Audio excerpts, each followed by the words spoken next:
Hello అండి. Welcome to our channel series story time. ఈరోజు చెప్పుబోయే కథ ప్రాణసఖి. అవని గతం గురించి తెలిసిన నిజాలు. రమ్యని చూసి షాక్ అయిన రిషి.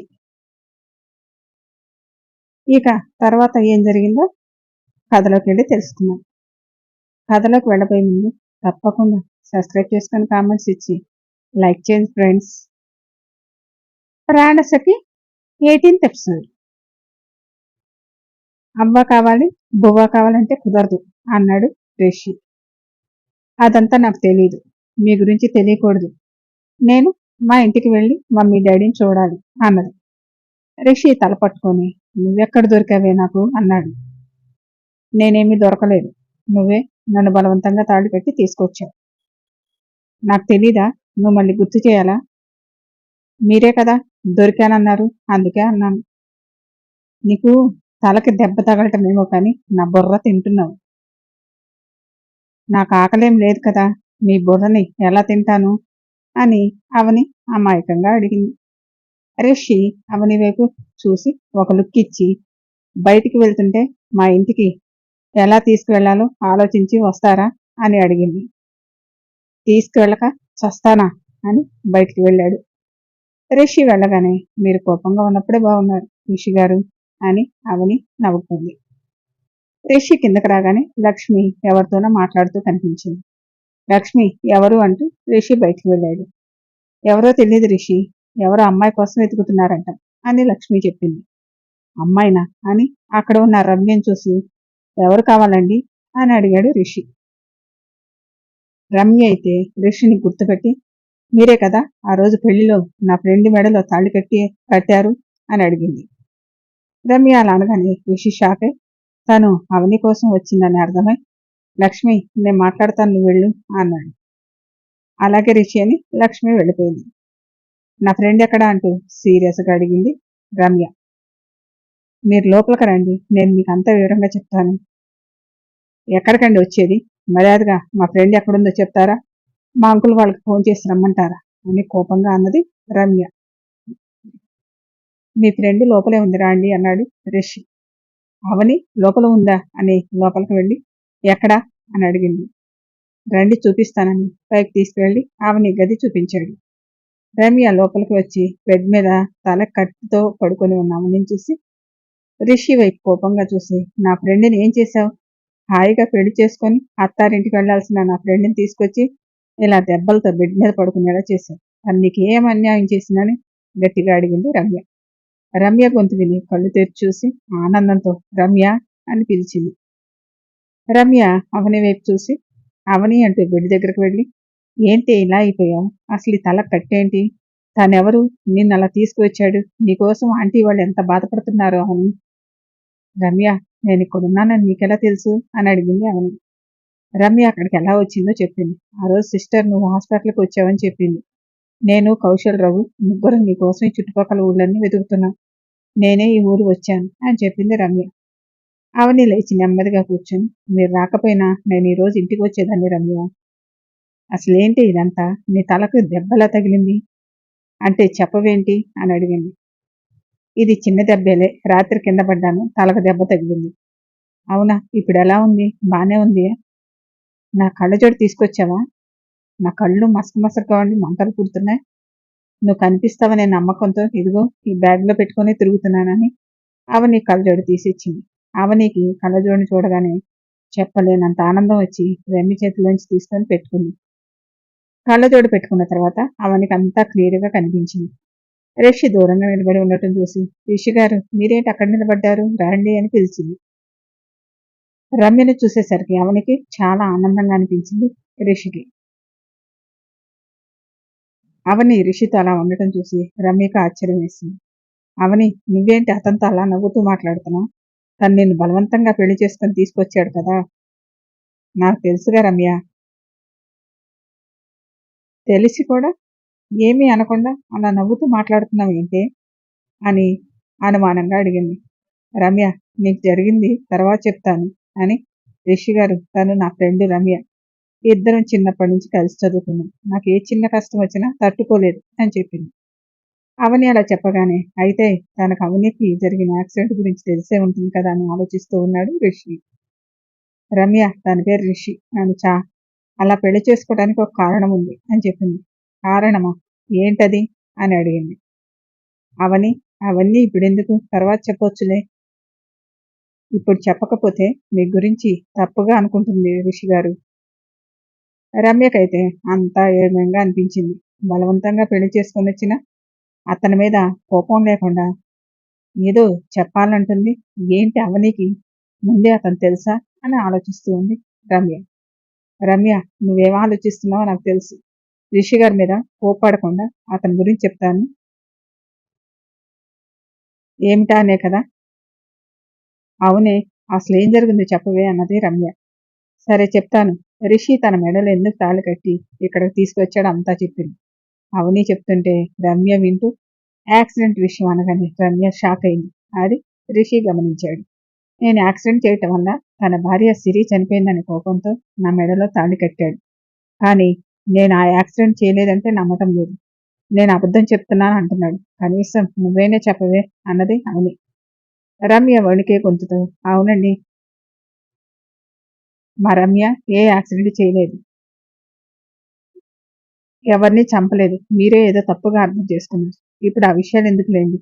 అదేంటి అలా అంటారు రిషి గారు? నేనే పబ్కి వెళ్ళలేదు, నాకు మందు తాగే అలవాటు లేదని చెప్తే నన్ను ఎన్ని మాటలు అన్నారు. ఇప్పుడు రమ్య చెప్తుంటే వినరేంటి అన్నది. అవని, ఆయన వద్దు అంటున్నారు కదా, ఇక వదిలే. అలా ఎలా వదిలేయాలి? కౌశల్తో నా పెళ్లి ఆగిపోవటానికి కారణం అనే కదా. ఇప్పుడేంటి, నీకు ఆ కౌశల్తో పెళ్లి జరగాలి అంతే కదా.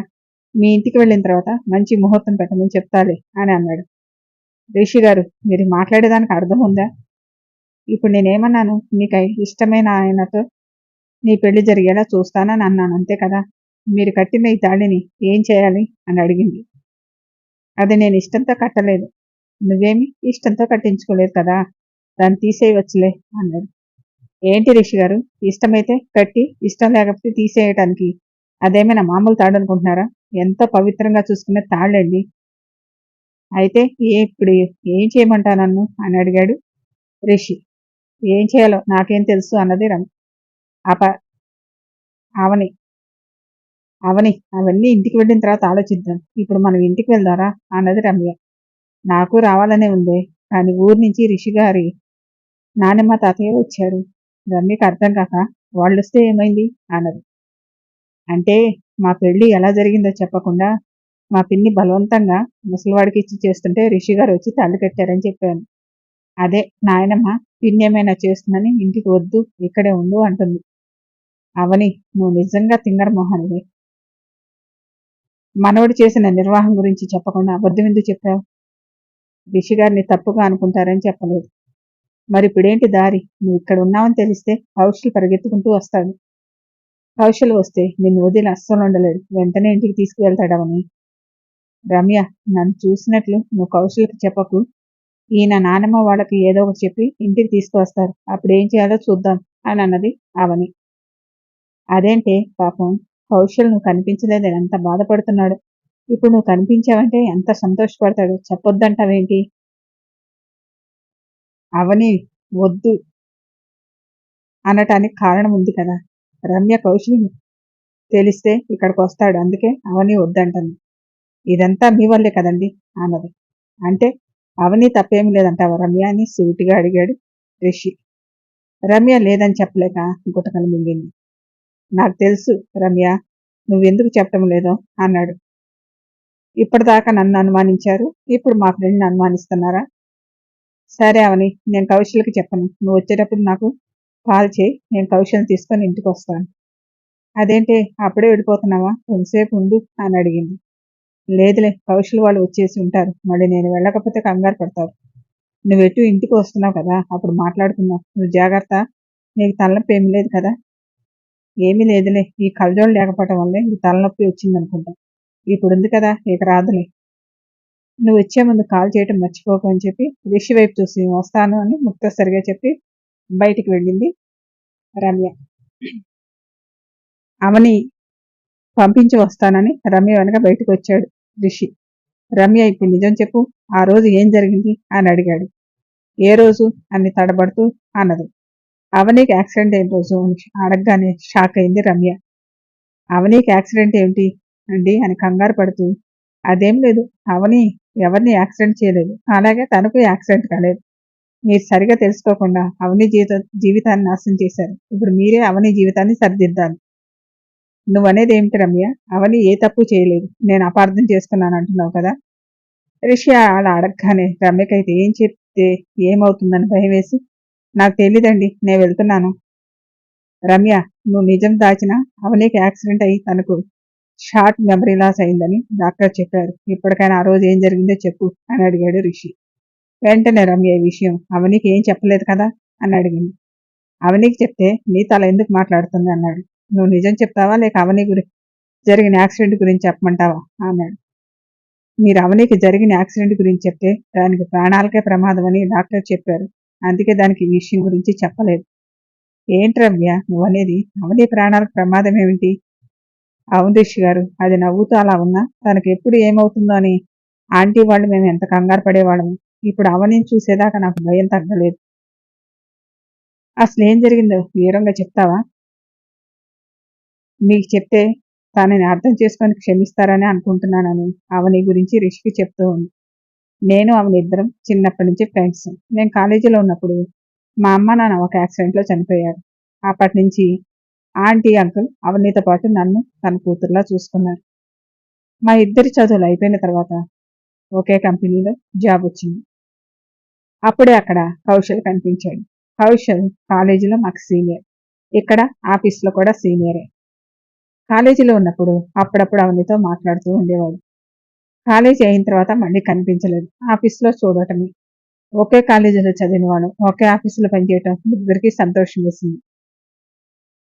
ఆఫీస్లో జాయిన్ అయిన కొన్ని రోజుల తర్వాత అవనికి కౌశల్ ప్రపోజ్ చేశాడు. అప్పటిదాకా అవని మనసులో కౌశల్ మీద ఎలాంటి ఫీలింగే లేదు. అదే చెప్పింది, నా మనసులో మాట చెప్పానవని, నీకు ఇష్టమైతే పెళ్లి చేసుకుందాం, లేదంటే ఇలానే ఫ్రెండ్స్లా ఉందాం అన్నాడు. కౌశల్కి ఆఫీస్లో మంచి పేరే ఉంది, ఎలాంటి బ్యాడ్ హ్యాబిట్స్ లేవు. అదే అవనికి నచ్చి ఇంట్లో వాళ్ళు ఒప్పుకుంటే పెళ్లి చేసుకుందాం అన్నారు. ఇద్దరిళ్లలో చెప్పారు. ఆంటీ అంకుల్కి ఎలాంటి అభ్యంతరం లేదు. కౌశల్ వాళ్ళ ఇంట్లో మొదట ఒప్పుకోలేదు, తర్వాత కౌశల్ ఒప్పించాడు. ఇద్దరి ఇళ్లలో ఒప్పుకోవడంతో పెళ్లికి ముహూర్తాలు చూశారు. 6 నెలల తర్వాత ముహూర్తాలు ఉన్నాయని అనడంతో పెళ్లికి ఆగారు. 6 నెలలు టైం ఉండటంతో కౌశల్ అవనితో 6 నెలలు మనం ప్రేమించుకోవచ్చు అని నవ్వాడు. పెళ్ళైతే ప్రేమించరా అని అవని అడిగింది. పెళ్లికి ముందు ఇద్దరం ప్రేమికుల్లా తిరగటం వేరు కదా అన్నాడు కౌశల్. ఇద్దరు ఈవినింగ్ సినిమాలు, షాపింగ్ లాంటి వెళ్తూ ఉండేవాళ్ళు. అవని ఇంట్లో కూడా ఏమీ అనేవాళ్ళు కాదు. ఒకరోజు అవనిని పబ్లో పార్టీ ఉంది వెళ్దామని కౌశల్ అడిగాడు. అవనికి అలవాటు లేదు, రాను అని చెప్పింది. నాకు అలవాటే ఏంటి, ఏదో అప్పుడప్పుడు వెళ్తూ ఉంటాను. ఈరోజు ఒక పార్టీ ఉంది, అందుకే వెళ్దామంటున్నానని బ్రతిమలాడితే ఇంట్లో బయటకు వెళ్తున్నామని చెప్పి పబ్కి వెళ్ళారు. అక్కడ ఏం జరిగిందో తెలియదు. అవని కౌశల్ యాక్సిడెంట్ అయ్యి హాస్పిటల్లో జాయిన్ అయ్యారని ఫోన్ వస్తే మేము హాస్పిటల్కి వెళ్ళాం. అవని తలకి దెబ్బ తగలడంతో ఆపరేషన్ థియేటర్లో తీసుకెళ్లారు. కౌశల్కి మాత్రం చిన్న చిన్న గాయాలయ్యాయి. మరి కౌశల్ని ఏం జరిగిందో అడగలేదా అని అడిగాడు రిషి. కౌశల్ కొంచెం కోలుకున్న తర్వాత అడిగాం రిషి గారు, అవని పబ్బులో తాగిందని, తను డ్రైవ్ చేస్తానన్నా ఇవ్వకుండా తనే డ్రైవ్ చేస్తానని అన్నదని చెప్పాడు. అప్పుడే అందరం అరిచాం. పబ్బుకి తీసుకెళ్ళటమే కాక తాగి తను డ్రైవ్ చేస్తానంటే ఎలా ఇచ్చావని. నన్నేం చేయమంటారు అంకుల్, అక్కడ గొడవ చేస్తుంటే సరే అని ఇచ్చాను. నేను పక్కన కూర్చొని మెల్లగా అని చెప్తూనే ఉన్నా. అవని వినలేదు. స్పీడ్గా డ్రైవ్ చేస్తూ రోడ్డు మీద వస్తున్న ఒక ఆమెను గుద్దింది. ఆమెను చూస్తే ప్రెగ్నెంట్ లేడీలా అనిపించింది. అవని కారు ఆపి దిగింది. మళ్ళీ భయంతో కౌశల్ వెళ్దామంటే కారు ఎక్కి కూర్చొని భయంతో స్పీడ్ పెంచింది. ఎదురుగా కారు వచ్చేది చూసుకోలేదు. నేను చూసి అవని అని వేరే సైడ్కి తిప్పాను. ఆ తర్వాత ఏం జరిగిందో తెలియదు. కళ్ళు తెరిచేసరికి ఇక్కడున్నా అని చెప్పాడు రిషి గారు అని చెప్పింది రమ్య. Story continue. మళ్ళీ నెక్స్ట్ ఎపిసోడ్లో కలుసుకుందాం. Thank you.